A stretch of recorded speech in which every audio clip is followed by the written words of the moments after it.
ఓం సాయిరామ్. సమర్థ సద్గురు సాయినాథ్ మహారాజుకి జై. సాయి భక్తులందరికీ నమస్కారం అండి. మన బాబాగారి దయ వల్ల మన అందరం బాగుండాలి, సంతోషంగా ఉండాలి అని చెప్పి మనస్ఫూర్తిగా కోరుకుంటూ ఈ రోజుటి వీడియో స్టార్ట్ చేస్తున్నాను ఫ్రెండ్స్. ఇక ఈరోజు వీడియోలో మనం చూడబోయేది ఏంటి అంటే, తల్లి 100 జన్మల అదృష్టం ఉంటే ఒక అద్భుతం చూస్తావు. ఈ క్షణం నా మీద నమ్మకంతో ఇక్కడున్నటువంటి ఈ ఖజానాను అందుకో బిడ్డ అంటూ బాబాగారు మన కోసం తీసుకొచ్చిన ఈ సందేశాన్ని వినే ముందుగా మన ఛానల్ని ఫస్ట్ టైం చూస్తున్నట్లయితే ప్లీజ్ సబ్స్క్రైబ్ చేసుకోండి ఫ్రెండ్స్. వీడియో నచ్చితే కనుక లైక్ చేసి సపోర్ట్ చేయండి. ఇక వీడియోలోకి వెళ్ళబోయే ముందుగా ఒక్కసారి ఎక్కడెక్కడో మీరు జ్యోతిష్యం చెప్పించుకొని తృప్తి చెందకుండా, మనశ్శాంతి అనేది లేకుండా, మీ సమస్య అనేది ప్రాబ్లంకి ఆ సొల్యూషన్ అనేది దొరక్క మీరు అసంతృప్తిగా బాధపడుతూ ఉన్నట్లయితే ఒక్కసారి మనకు బాగా తెలిసినటువంటి గురువుగారు శ్రీ షిరిడి సాయిబాబా ఆశీస్సులతో జ్యోతిష్యం చెప్తున్నారు గురూజీ సుబ్రహ్మణ్యం రాజు గారు. Contact number 9908224144. ఈ గురువుగారు నెంబర్ 1 వశీకరణ స్పెషలిస్ట్. మీ యొక్క ప్రతి సమస్యకి కూడా పరిష్కారం అనేది చూపిస్తారు. అన్ని విషయాలను కూడా ఫోన్లో స్వయంగా గురువుగారే మాట్లాడతారు. ప్రేమ, పెళ్లి, భార్యాభర్తల మధ్య సమస్యలు, స్త్రీ మరియు పురుషుల వశీకరణం చేయబడును. చెడు గృహ ప్రయోగాలకు నివారణ చేయబడును. మీ యొక్క ఎటువంటి సమస్యనైనా సరే ఫోన్లోనే 24 గంటల్లో పరిష్కారం అనేది చూపిస్తారు. కాబట్టి నమ్మకంతో గురువుగారిని కాంటాక్ట్ అవ్వండి. మీరు ఎక్కడెక్కడో జ్యోతిష్యం చెప్పించుకొని అసంతృప్తి చెంది ఉంటే ఈ గురువు గారి దగ్గర ఒక్కసారి ఫోన్ చేసి మీ సమస్యకు పరిష్కారం అనేది తెలుసుకున్న తర్వాత మీ మనసు ప్రశాంతంగా ఉంటుంది. కాబట్టి నమ్మకంతో కాల్ చేయండి గురువుగారికి. సుబ్రహ్మణ్యం రాజు గారు, నెంబర్ 1 వశీకరణ స్పెషలిస్ట్. Contact number 9908224144. ఇక వీడియోలోకి వచ్చేస్తే బిడ్డ, మన అదృష్టాన్ని పరీక్షించబోతున్నటువంటి మన జీవితంలో పడుతున్న మన కష్టాలకు కారణాలు ఎన్నో ఉండొచ్చు. కానీ ఆ కష్టం తీర్చడానికి స్వయంగా ఈరోజు నేను నీకు అందిస్తున్న ఈ అవకాశాన్ని ప్రతి ఒక్కరూ వినియోగించుకోవాలమ్మా. నీ జీవితంలో జరగబోతోంది తల్లి ఒక అద్భుతం. ఈ సాయి మీద నమ్మకంతో నువ్వు విన్నట్లయితే నీకు నిజంగా జీవితంలో ఏదైనా కష్టం వస్తుంది అంటే దానికి ప్రతిఫలంగా భగవంతుడు ఏదో ఒక రూపంలో మనకి ప్రతిఫలాన్ని అయితే అందిస్తాడని చెప్పి నువ్వు నమ్మాలి. మరి ఈరోజు నేను అందిస్తున్న ఇంత గొప్ప సందేశాన్ని ప్రతి ఒక్కరూ కూడా మిస్ కాకుండా చూడాలి అనుకుంటున్నాను తల్లి. జాగ్రత్తగా విని తెలుసుకో బిడ్డ. అది కూడా ఒక చిన్న కథ రూపంలో విని తెలుసుకో. అనగనగా రుద్రవరం అనే ఒక ఊరిలో దశరథ అనే ఒక రైతు తన భార్యతో కలిసి జీవనం సాగిస్తూ ఉండేవాడు. రాత్రనక పగలనక కష్టపడుతూ ఉండేవాడు. ఒకరోజు రాత్రి పట్నం నుంచి తిరిగి వస్తూ దశరథ ఇలా అనుకుంటూ వస్తాడు, అబ్బా ఈరోజు బాగా ఆలస్యమైంది. పండించిన ధాన్యం ఎంత ధర చెప్పాలో కూడా మనం నిర్ణయించే పరిస్థితే లేదు. ఆ దళారివాడు ఎంత డబ్బిస్తే అంత డబ్బు పట్టుకురావటమే. ఏంటో మరి ఈ రైతు బ్రతుకు అని తిట్టుకుంటూ వచ్చాడు. అదే సమయంలోనే ఒక చెట్టు కింద ఒక వృద్ధుడు కూర్చొని అమ్మా, అబ్బా అంటూ ఎంతో అలసిపోయాను అంటూ బాధపడుతూ నీరసంగా ఉన్నట్లు కనిపిస్తాడు. తాత, ఎవరు నువ్వు? ఇక్కడ ఒక్కడవే ఉన్నావా ఏంటి? నీ వాళ్ళు ఎవరైనా దగ్గరలో ఉన్నారా అని అడుగుతాడు. దశరథ, బాబు నాకంటూ ఎవ్వరూ లేరు. అలా ఊళ్ళు పట్టుకొని తిరుగుతూ ఉంటాను. ఈరోజు ప్రయాణం చేస్తూ బాగా అలసటగా ఉండి ఇక్కడ కూర్చుండిపోయాను. ఆకలి వేస్తుందయ్యా. ఎంత కష్టం వచ్చింది తాత నీకు? ప్రస్తుతం నా దగ్గర తినడానికైతే ఏమీ లేదు. సరే ఒక పని చెయ్యి, నా బండి ఎక్కు, మా ఇంటికి తీసుకెళ్తాను. అక్కడ నీకు భోజనం పట్టిస్తాను. తెల్లవారి లేచి నీ దారిన నువ్వు వెళ్దువు కానీ. నువ్వు చాలా మంచివాడిలా ఉన్నావు బాబు. అలా వృద్ధుడు దశరథుడితో ఇంటికి చేరుకొని జరిగిందంతా కూడా తన భార్యకు చెప్తాడు దశరథ. ఏం పనులు చేస్తుంటావయ్యా నువ్వు అని ఆ తాతను చూస్తుంటే రేపో మాపో అన్నట్లుగా ఉన్నాడు. అతన్ని ఇంటికి తీసుకొస్తావా? ఏమైనా జరగరానిది జరిగితే అలా అనకే. అతడిని చూస్తుంటే ఎంతో జాలేస్తుంది. ఒక రాత్రి భోజనం పెట్టి ఆశ్రయం ఇస్తే మన ఆస్తి ఏమన్నా పోతుందా? మీకేం, మీరు ఇలానే చెప్తారు. ఉండండి, భోజనం సిద్ధం చేస్తాను. అలా ఆ రోజు రాత్రి ఇద్దరూ భోజనం చేసి విశ్రాంతి తీసుకుంటారు. కొంతసేపు ఆ వృద్ధుడు తగ్గుతూ దశరథ, అయ్యా దశరథ అని పిలుస్తాడు. తాత ఏమైంది? ఏంటి అంతలా దగ్గుతున్నావు? ఉండు, కొన్ని నీళ్లు తీసుకొస్తాను. బాబు ఆగు, నాకు ఏమక్కర్లేదు. ఇక నేను బ్రతికినన్నా నా ఆయువు ఈ రోజుటితో తీరినట్లే. అదేం మాటలు? మీకేమీ కాదు, వైద్యుడి దగ్గరికి తీసుకెళ్తాను, ఉండండి. మీ మంచితనం వల్ల నువ్వు అలా మాట్లాడుతున్నావయ్యా. ఇక నేను బ్రతకనని నాకు తెలిసిపోతుంది. సరే, జాగ్రత్తగా విను. ఇదిగో ఈ సంచి తీసుకో. నీకు నేను ఇవ్వదగినది ఇదొక్కటి మాత్రమే అని ఆ తాత ప్రాణాలు వదులుతాడు. అది చూసిన దశరథ ఒక్కసారిగా నిర్ఘాంతపోతాడు. తర్వాత తేరుకొని తన భార్యను పిలుస్తాడు. ఏమే రాజ్యం, తాత చనిపోయాడు. ఏంటి తాత చనిపోయాడా? నేను ముందే చెప్పాను కదా, కొన ఊపిరితో ఉన్నవాడిని ఇంటికి తీసుకొచ్చారు. చూడండి ఇప్పుడు ఏం జరిగిందో. ఇప్పుడు చుట్టుపక్కల వాళ్ళు చూస్తే ఇతని మనమే చంపామనుకుంటారేమో. ఇప్పుడు ఏం చేయాలండి? అమ్మో, నువ్వు నన్ను అలా భయపెట్టకే. నేరా మన మీద వేస్తావేంటి? నేను అలా చెయ్యలేదు కదా. ఆకలితో ఉన్నాడు కదా అని భోజనం పెట్టి ఆశ్రయం ఇచ్చాను. ఇలా జరుగుతుందని అనుకోలేదు. ఇప్పుడు ఏం చేయాలో కాస్త సలహా ఇవ్వు. చేసేదేముందండి, అర్ధరాత్రి కావచ్చింది. ఇప్పుడు ఎవ్వరూ కూడా మేలుకొని ఉండరు. ఈ శవాన్ని తీసుకెళ్ళి ఊరికి దూరంగా ఉన్న స్థలంలో పాతిపెట్టండి. ఎవరూ చూడకముందే ఈ పని కానివ్వు. సరే, ఇప్పుడే అతన్ని బండిలో తీసుకెళ్ళి పాతిపెట్టి వస్తాను. ఈ విషయాన్ని నువ్వు ఎవ్వరికీ చెప్పకు. ఏం జరిగినట్లుగా ఉండు. అలా దశరథ తన బండిలో శవాన్ని తీసుకెళ్ళి ఎవరూ చూడని ప్రదేశంలో ఆ శవాన్ని పాతిపెట్టి తిరిగి ఇంటికి వస్తాడు. అమ్మయ్య, పని అయిపోయింది. మంచిది, ఇప్పటికైనా బుద్ధి తెచ్చుకొని దారిని పోయే వారిని నెత్తిన వేసుకొని ఇలా తీసుకురాకండి. అర్ధరాత్రి సమయం కాబట్టి సరిపోయింది. అదే ఉదయమే చచ్చుంటే ఎంత ఇబ్బంది అయ్యేది. ఏంటో నాకు అసలు అర్థం కావటం లేదు. తాత మన ఇంటికి రావటం, చనిపోవటం, అతన్ని పాతి పెట్టడం అంత అయోమయంగా ఉంది అన్నట్లుగా ఈ సంచి నాకు ఇస్తానని చనిపోయారే ముందు చెప్పాడు. చూడు, ఈ సంచిలో ఏముందో. అప్పుడు తన భార్య రాజ్యం ఆ సంచిలో ఏముందో చూసి, ఇది దీపపు కుంది, దీపారాధన చేసుకునే కుందినండి. ఇందులో ఒక తాటాకు కూడా ఉంది. ఈ రెండింటిని చనిపోయే ముందు బహుమతిగా ఇచ్చాడా? భలే ఉన్నాయండి ఈ బహుమతులు. అలా ఎందుకు తక్కువ చేసి మాట్లాడుతున్నావే? అతడి దగ్గర ఉన్నవేవో ఇచ్చాడు. అవి బంగారం అనుకుంటున్నావా ఏంటి? అవి సంచిలో పెట్టుకొని తిరగటమే కాకుండా చనిపోయే ముందు వీటిని బహుమతిగా ఇవ్వటం బాగుందండి. తీసుకెళ్ళి బయటపడేయండి. ఇక దెప్పి పడవటం ఆపు. అయిపోయిందేదో అయిపోయింది. ఈ తాటాకు మీద ఏదో రాసి ఉంది. మనకు అర్థం కావటం లేదు. ఇందులో ఏం రాసి ఉందంటావు? ఏముందండి, ముందుగా దీపపు కుంది వెలిగించి ఆ తాటాకు ముక్క ఆ మంటలు అంటించి పొయ్యిలో వేయమని అంటుంది. నిన్ను అడిగాను చూడు, అది నాది బుద్ధి తక్కువ. సరే, సమస్య తీరింది కదా, ఇక వెళ్ళి పడుకో. అలా ఆ రోజు రాత్రి వాళ్ళు విశ్రాంతి తీసుకుంటారు. మరుసటి రోజు ఉదయం వాళ్ళ ఇంటికి ఆ ఊరి గ్రామ పెద్ద దశరథ, పక్క ఇంటి వాడైన సింహాచలం ఇద్దరూ కలిసి వస్తారు. దశరథ, ఓ దశరథ, ఇంటికి బయటికి రా. బాబుగారు వచ్చారు. అడగండి, నేనే సాక్ష్యం. నేను కల్లారా చూశాను. నిలదీయండి. ఏమైందో? మనలో మన మాట ఏది తగ్గినా అందులో కొత్త వాటా నాకు రావాలి. ఇది మాత్రం గుర్తుపెట్టుకోండి అని సింహాచలం, ఆ ఊరి పెద్ద ఇద్దరూ కూడా గుసగుసలాడుతున్నారు. సరే సరే దశరథ, నిన్న రాత్రి నువ్వు చేసింది మాకు తెలియదనుకున్నావా? దారిని పోయేవాడిని ఇంటికి తీసుకొచ్చి అతన్ని చంపి అతని దగ్గర ఉన్నవన్నీ దోచుకొని ఊరి చివర ఆ శవాన్ని పాతిపెట్టావు. నీకెంత ధైర్యం అయ్యో! అది కాదయ్యా, జరిగింది అసలు ఏమైంది అంటే జరిగిందంతా కూడా చెప్తాడు దశరథ. ఆ విధంగా ఆ శవాన్ని పూడ్చిపెట్టాను అయ్యా, అందులో నా తప్పేమీ లేదు, గ్రామ పెద్దగారు అని అంటాడు. ఆ సింహాచలం చూపు ఎప్పుడూ మీ ఇంటి మీదనే ఉంటుంది. అసలు ఏం జరుగుతుందా అని చూస్తూ ఉంటాడు. ఇతడే మీకు లేనిపోని ఇవన్నీ కూడా చెప్పి ఇక్కడి వరకు తీసుకొచ్చాడు. తప్పు ఏమీ చేయలేనప్పుడు ఉదయం అందరికీ చెప్పి ఆ శవాన్ని పాతిపెట్టొచ్చు కదా. అర్ధరాత్రి వేళ ఎవ్వరికీ తెలియకుండా నువ్వు ఎందుకు ఆ శవాన్ని అంతలా పాతిపెట్టావు? ఏదో తప్పు చేసి దాచిపెడుతున్నావు అనిపిస్తుంది. మరి అలా చెప్తావేనా? చెరసాల బంధించమంటావా? అది కాదండి, అలా అడగండి గ్రామ పెద్దగారు.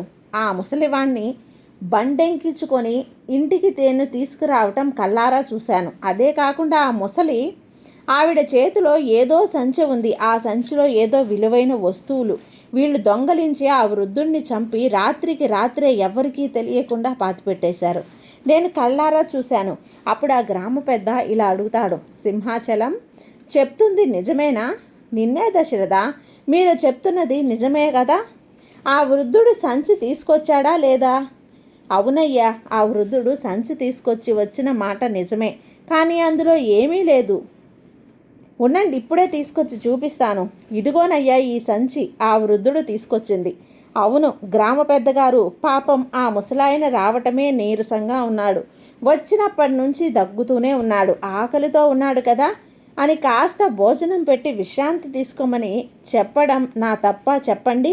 సరే, ముందు ఆ సంచిలో ఏముందో చూడనివ్వండి. ఏంటవి?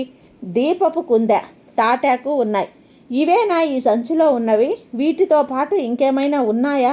ఇవేనయ్యా సంచిలో ఉన్నవి. కావాలంటే మా ఇంటికి సోదా చేసుకోండి, నీకే తెలుస్తుంది. నేను చెప్తున్నది నిజమేనయ్యా.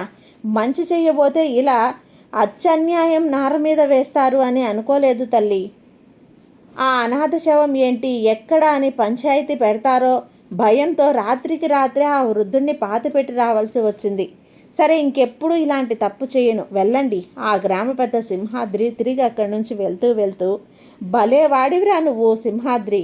నువ్వేదో విలువైన బంగారం వెండి లాంటివి దొరుకుతాయి అనుకుంటే దీపపు కుందె, తాటాకు ఉన్నాయి. వాటిని ఏం చేసుకుంటామని తిరిగి వాడికే ఇచ్చేశా.